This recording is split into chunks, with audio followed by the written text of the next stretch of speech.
Um, wow, I just feel like, I was talking with Aunt Linda this morning, I just feel like all I've learned in all of 1 Corinthians is context, context, context. And how many verses I have myself taken out of context. But despite the fact that this was a very difficult lecture for me, I feel like I've learned something. Yay. It is, and it's amazing. I just love how God works, because it's like I've had my pastor preach a couple sermons on 1 Corinthians, and then of course being inundated with it, and then lecturing with it, and all of that. You just go, okay, whew. All right, it definitely is pertinent to today, is it not? All right, well, we're going to do a little review first, simply because I don't think we can get away from this subject of liberty and freedom.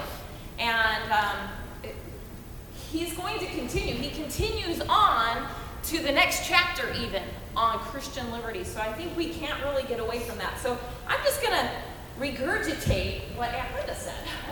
So that takes up half my notes. So that should be good. Okay, so freedom. So let's do a little review. The definition of freedom or liberty. Freedom is not the right and ability to do as one pleases, but the ability to move without constraint in the sphere for which God made us. Freedom, therefore, is not consistent with limitation and law. And then, she had the bird and the train and all that in there. And I just kind of bypassed that. Man was made in the image of God to reflect his holiness. Consequently, he is free only when he moves without constraint in the sphere of holiness and obedience to God's law. I love that definition.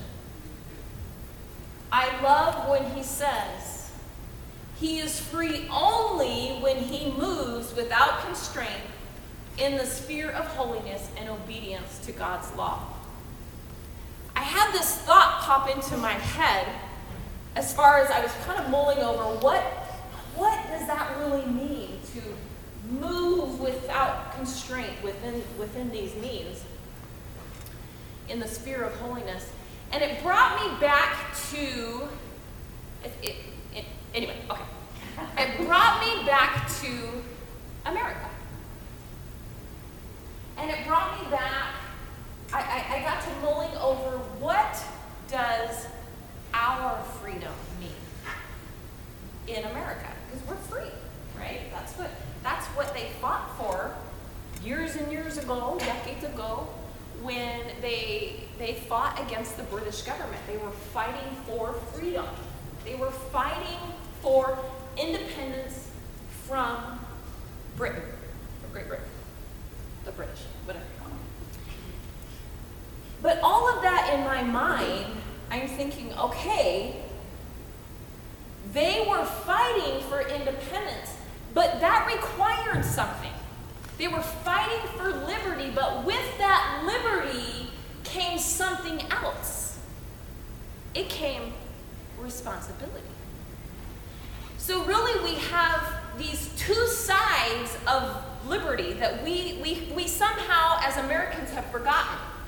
Because see, we want the rights and the freedom, but we don't want the responsibility. We just think, oh, well, I can just do whatever I want. Which then in turn, I started thinking about our laws and our system of laws. If I am under the freedom that I can just do whatever I want, then I can go speeding down 12th Street, blow all the stop signs, go 100 miles an hour. I can do whatever I want. Is that freedom? That's not reality, is it? You also said it's stupidity. It is stupidity. But see, that's what we have to remember here. Is for some reason we're not transferring those things. It's because, see, freedom brings responsibility. Freedom brings boundaries. That's why they had to write the Bill of Rights. That's why they had to write the Bill of Rights. That's exactly true. And it's no different here. See, in order for us to move without constraint within the sphere of holiness, we have to be obedient to God's laws. Okay, I'm done. So let's put it into this day with speeding down 12th Street. If I go speeding at whatever I feel like going for today, what's going to happen? I'm going to crash. I could probably kill someone. I could probably kill myself or whoever's in my car simply for my freedom or my rights. I have the right to drive how I want. No. Now your freedom became death. Your freedom became death. Someone else is involved now. That's right. But see, we've mistaken our freedom as the right to do whatever we want. So, question? Well, I was thinking. Comment. Yeah. Freedom is not the opposite of the law. The opposite of law is lawlessness. Yes. And we're not lawless. That's right. That's exactly right. That is a perfect point. We're not lawless, right? We have to have boundaries because that's our responsibility, right? I have the responsibility in my freedom to uphold the laws. And then we all can move within those laws without constraint. Now, as soon as somebody blows a stop sign in front of me, they are no longer moving without constraint. Correct? Right. Okay, so A, that we talked about last week, is defined by our new identity. Sometimes I think we forget that this is the identity that we have. Okay, I'll just keep moving on because she covered that very well. B is defined by love. And C, it always looks to accomplish God's purposes and glory on earth. There's our Bill of Rights. There's our Bill of Rights. That's what I was just going to say, is that's what they agreed upon in the early days of all those things, and that's why it worked then. That's right. Because everybody was in agreement. That's right. So we kind of have this little oxymoron going on, Christian liberty. Really, what it is that we've been free from the dependence upon sin. We no longer are bound by sin. But now we have moved under the responsibility of holiness and obeying God's laws. All right. Which, as she said, it says sin is lawlessness. Yeah, That's what Romans says. that's right. So we're not without law, right? Now we're without the law, like well, you can, okay. All right, so I do want to kind of sit on this point for a minute. Can you turn to Romans 6, 17 through 18? And Fran doesn't have this because I kind of thought about it this morning. And you never know what could change between the time I send her the notes and the time I actually get it.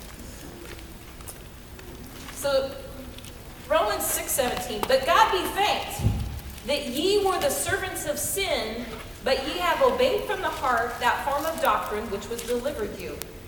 Being then made free from sin, you became the servants of righteousness.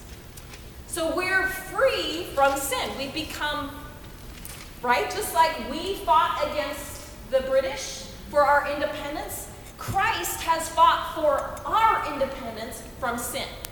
So we're no longer bound by sin. Okay, but now, once we fought to the British, now we had to do something else, right? We had to fall into line under our own laws, our own responsibilities. But now, see, Christ died for our sin, right, so that we could be free from sin. But now we have to fall under the responsibility of holiness and righteousness. All right, and then, so that's number one, we're free from sin, or that's not on your notes. So you can just write that in if you like. And then Romans 8:21. Because the creature itself also shall be delivered from the bondage of corruption into the glorious liberty of the children of God. Right there, we're set free to now live as children of God. We're no longer bound by sin. grace is Christian liberty. It's nothing more than that. We are set free from sin, and now we are alive in Christ, and we have the right to live in holiness. And because of his grace, we can do that. Okay, but I wish that I could just stop right there, but it's only 11. The second one, Romans 8:21. All right, so number 2.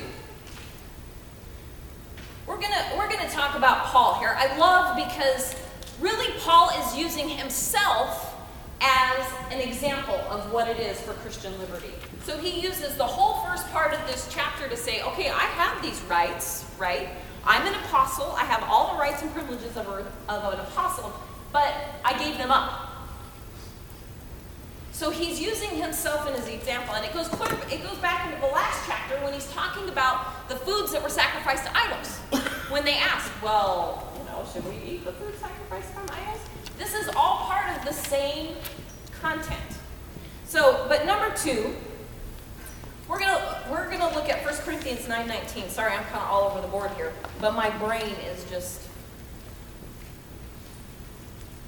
So we're gonna go back to 1 Corinthians. And I'm going to read 9:19. For though I be free from all men, yet have I made myself servant unto all, that I might gain the more. Number 2 is we need to know the goal. Paul's goal was that I may gain the more. What was Paul's call? He was to preach the gospel to the Gentiles. Was Paul fully aware of his call? He was, right? So this is what this is all about. He is laying aside his rights for this goal, that he may gain the more, that more people will come to Christ. Ladies, do you know what your goal is? Something just dinged. Oh, okay. I thought maybe it was her phone. I'm like, Brandon, you got something going on here. Because you know what? My goal isn't to go preach to the Gentiles. I'm not Paul. Now, I should be spreading the gospel. I'm not saying that. Because with the Great Commission. But my goal is going to look completely different than Paul's. For one thing, I'm a woman. I can't just go, hey, honey, kids, let's go. We're going to Africa. Right? I can't do that. Well, I could, but that might not fly very well. So my goal is going to look much different. My call is much different than Paul's. Do you know your goal? So you need to be thinking about that as we talk about this, because if you don't know your goal, it's really hard to run a race if we don't know the goal. So number 3 is self-denial. We're going to talk about a couple things that might sound a little similar, but they are different.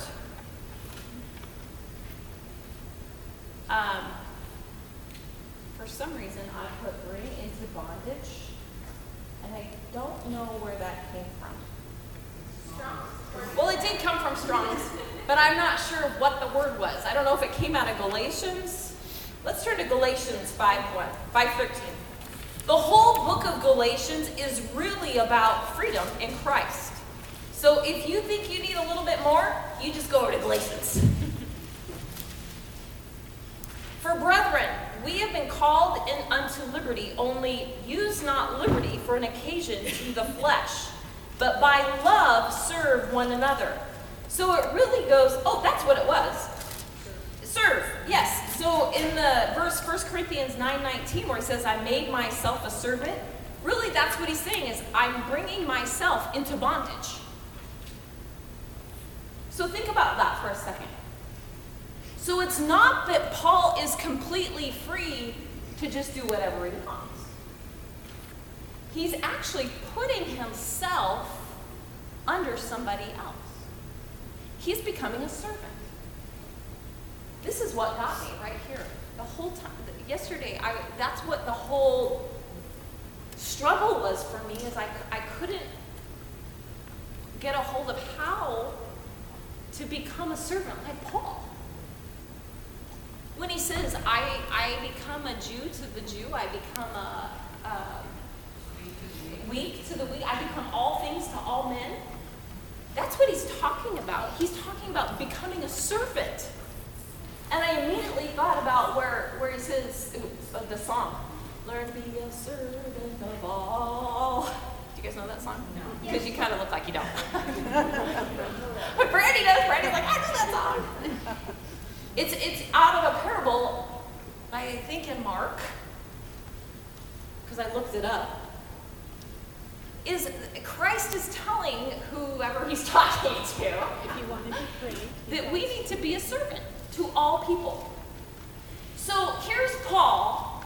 He is laying aside his rights, and he's doing it to be a servant, so that all the more may know. Do we do that, ladies? And I immediately looked at my own life and said, okay, we're going to move on as I tell the story. A is sacrifice. To me, this is all what it comes down to right here. What am I willing to give up? I believe I am called to be a mom. I don't think there's no denying that. I got 6 kids. I better be a mom. Am I willing to sacrifice for that calling? I am.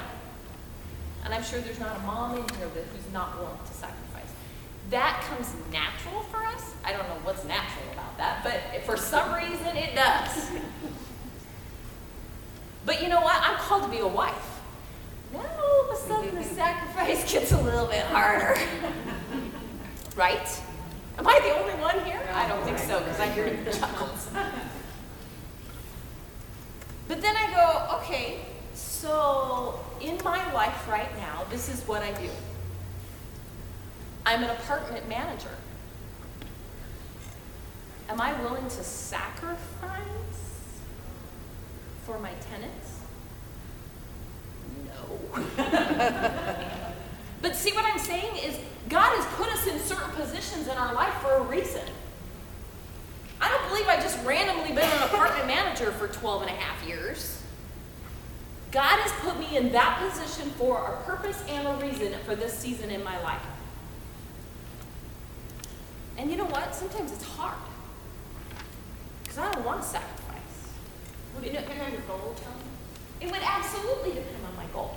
So what is my goal? I mean, what that sacrifice looks like depends on the goal. Exactly. And it's different with your kids than it is with parents. Absolutely. Absolutely. But the ultimate goal wouldn't be for someone to see the gospel message in my life, right? Because that's ultimately what we want for our kids, right? I want them going with me, right? So really, we should focus on the things in our life that this would be the ultimate goal. Even though I'm not called to preach the gospel like Paul was. But my ultimate goal is that I should live a life that people see Christ in, right? Well, I can't do that if I don't open my shades. I can't do that if I don't talk to my tenants. I can't do that if I don't relate with them. It's just like what Paul said, I become all things. Does that mean that I compromise? Absolutely not. You will never see Paul compromise on anything. See, that's where it goes back to those 3 words, context, context, context. We have taken this portion and we have pulled it out of context and said, well, you know, I can go to the bar because I can become all things to all people. No. You're under law for Christ. That's right. You're not going to find holiness in the bar. Does that mean I don't share the gospel with the drunk? That's not what that means. We just have to pick and choose. We never compromise God's standard. Never compromise God's standard. So sacrifice is that we give up our personal rights and freedoms. It goes back to this, is now we're living within the constraints of holiness and God's law. That's why for Paul to say, you know what, I'm an apostle, but I can give up the pay. I don't have to have a wife. I give up all these rights. I become all things for all people because I am now a servant, ultimately to Christ, but now I can serve others. This was so convicting for me because I don't really want to serve others. I mean, that's just a flat out reality. You've got many to serve already. Well, I can say that, right? I can say, well, I serve enough already. I have 6 kids. I've got tenants. Yeah. I have a husband. Okay, but really, there's a difference between a sacrifice and self-denial than just doing just living life. Right? There is. Because you know what? I can get up every morning and go, I'm doing it on the outside, but I ain't doing it on the inside. And there are days like that. So much for your goal. So much for your goal. That's right. And sometimes I can even paint on a nice little face. Yes, dear. Uh-huh. Thank you for grace, Lord. That's right. But it's right here. Being a servant is right here. Sacrifice is right here. And that's why Paul could say, I will do anything and everything that I just might gain. One more. One more.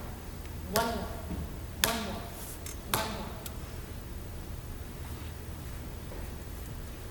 This is why I didn't want to get up here today. Yeah, exactly. Because I think sometimes we forget, and it was, I actually even heard a song this morning on my radio. It wasn't on the radio, but what if I gave everything? Would my life look much different? Yeah, it would. What if I gave everything? And that's what Paul was doing. He was sacrificing everything so that just one more could come to know Christ. Just one more. Just one more. Do you think Paul ever stopped? Well, just one more. That's why we're here. That's why we're here, exactly. And so we have, number 1 is he gave up his rights and his freedoms. And number 2, he serves out of love. We will get none of this. And you will see, because Paul's going to come. We all know chapter 13's coming, right? And we all know what chapter 13 is, right? It's the chapter of love. But really, that's what he's saying. You can't do any of this without love. It's not going to happen. And it's not just that I love God. It's that I love you. Because of my love for him, I love you. And I love you. And I love you. Debbie back there, not so cute. I love you! I love you, Debbie. But we forget. As much as I hate to admit it, I love every single one of my tenants. And when I see them go through hard things, I don't tell them this, but I go, oh man, why are you doing this? Because some of it's out of their bad decisions. Some of it not. Some of it's just truly that they are in a hard place. But what if I were to take that thought of love and act upon it? Just like the song. What if I gave everything?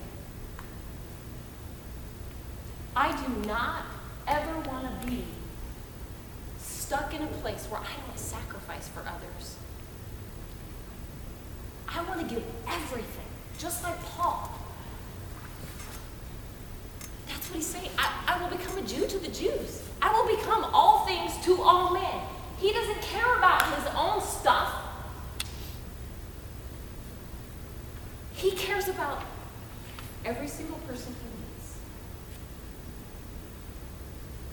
He denies himself, sacrifices, and loves people. But in that, he recognizes his responsibility. His responsibility is to preach the gospel. That's what Paul was called for. And And that's why it's so important to know what you're called to and called for. I am called to be a mom. I have to sacrifice to be a mom. But I'm also called to minister to ladies.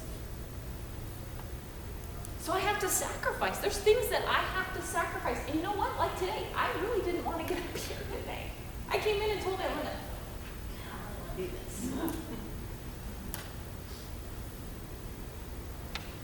There's times where I'm like, oh man, I don't really want to sit at the computer and send this to Brandy on time. Do you think she could just wait until the morning? Brand's like, no. It requires sacrifice. Because I want to be obedient, but you know what? Because I love you. That's what my motivation should be. Now, it's not. I'm just telling you that. I wish it were all the time. But sometimes I just go, okay, yeah, I gotta check the box, right? I gotta do the do. I don't want to be like that. I want to be like Paul. I want to give everything. All right, number 1V, number 4. Self-control. Now, self-denial and self-control are very similar, right? But if we deny ourselves and we deny our flesh and deny our privileges, but control is to be, it's like even, it's like temperate, and we're going to talk about temperate a little bit, but do you understand what I'm saying? There's a fine line there between denying self and controlling self. I'm not sure I have a grasp on that, but there is. I can see it, I get a flash of it, and then I go, oh, I lost it. Really, the difference is that one is to do away with something, and one is to hold on and be steady. Okay? So, this is where we're going to move into what I believe, a verse that I always take out of context, and that's verses 24 through 27. Know ye not that ye which run in a race run all, but one receiveth the prize. So run that you may obtain. And every man that striveth for the mastery is temperate in all things. Now they do it to obtain a corruptible crown, but we an incorruptible. I therefore so run, not as uncertainly, so fight I, not as one that beateth the air, but I keep under my body and bring it into subjection, lest that by any means, when I have preached to others, I myself should be a castaway. Here's the self-control. We have to run that we may obtain. It comes down to, what if I gave everything? I grew up as an athlete, and I for a very short blip, I did track. Very short, because I don't like to run. And I'm not very fast necessarily. But what they teach you when you are running a race is that you don't look over here and you don't look over there. You look at the finish line. I can also equate that to basketball. That I felt like I was pretty good at. You shoot a free throw. You don't look over here, you don't look over there, you look right at the rim, but you don't look at the front of the rim. You don't look at the square, you look at the back curvature of the hoop, of the rim. And you focus on that, and you make your body do what it takes to get it right there. It requires focus.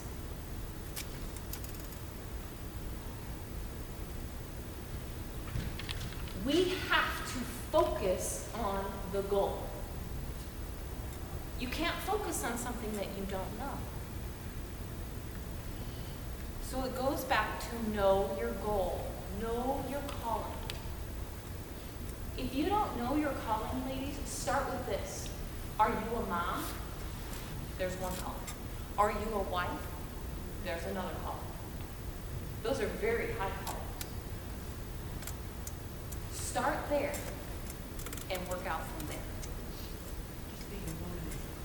just being a woman. Well, boy, is that true. So B is strive for the mastery. And that word, it's actually a clump of words. It's a phrase, strive for mastery. And it actually means to fight and labor fervently. Now, I love the word fervent. It's like hot. It's like with everything you got. Strive for the mastery. I remember as an athlete being told you will play in a game as you practice. So in practice, always give 100%. Because what you practice is what you're going to compete at. That's very true. Practice as you plan on competing. If I'm going through my day unfocused, not really thinking about sacrifice, not really thinking about anything, I'm not going to obtain my goal. I need to do every day as if I'm running the race, because you are. Every day you wake up, you put on your shoes, and you run. I prefer basketball, but actually volleyball is even better, but you get my point, right?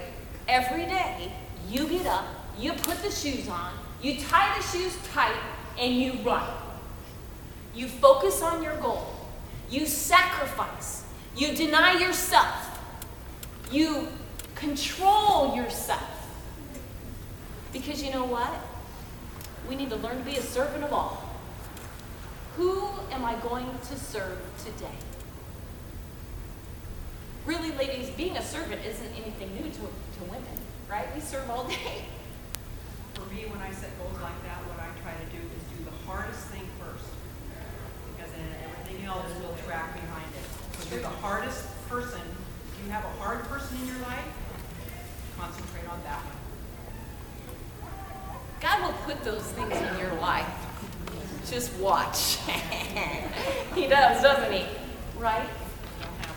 We all have them, we do. But ladies, we need to sacrifice for others. I need to sacrifice for others. C is temperate in all things. You know, it's funny how it translates all. It means all. All things. And temperate means that we exercise self-constraint. It's this. Self-constraint. Right here. Even keeled. Not this. Woo, woo, woo. Because those are fun, right? Yeah, right. Temperate in all things. Practicing self-constraint in all things. That means being all, practicing constraint, being the wife, practicing constraint. And D, I got it. we need to run, we need to fight, and we need to discipline ourselves. That's what Paul is saying here, but he's not saying it in the regard of, I always take it, I was telling the group I was in, is that the verse where Paul says, I ran the race, I finished the course, it's in Timothy, I believe. Is it in Timothy? Where he's like, yeah, I've done it. And so we equate our life to a race, and it is. But he's talking about Christian liberty right here. Don't forget. He's talking about the whole bringing our body into subjection. Actually means he's like hitting themselves in the eye. Making his body be a servant. Making himself deny self. Making himself practice restraint. Those are the hardest things for us to do. Sometimes it's the hardest things when it's the people closest to us. We have to remember, though, that in that is complete joy. That's what the contrast is. We look at that and go, okay, I just have to just ruin myself for this. Right. When he says, no, when you do this, you become all that God intended you to be, and that's where joy is at. That's right. That is a disconnect for us. It's right here where it says we can move without constraint within the sphere of holiness. That's what it is. Being a servant is part of being holy. We forget that. Let's pray. Heavenly Father, we just thank you so much for your word. Lord, we thank you for Paul. What an amazing apostle, Lord, and there's so much to learn from him. Lord, help us to practice sacrifice, self-constraint, self-denial, Lord, merely so that we can love and serve others. Sometimes we forget that's what we're here for, Lord. It's not just to survive. It's not just to do our daily things, but to serve other people so that they may see you. Lord, I pray you'll bless this week for these ladies. Just be with us as we walk in your ways and walk in holiness. In your name.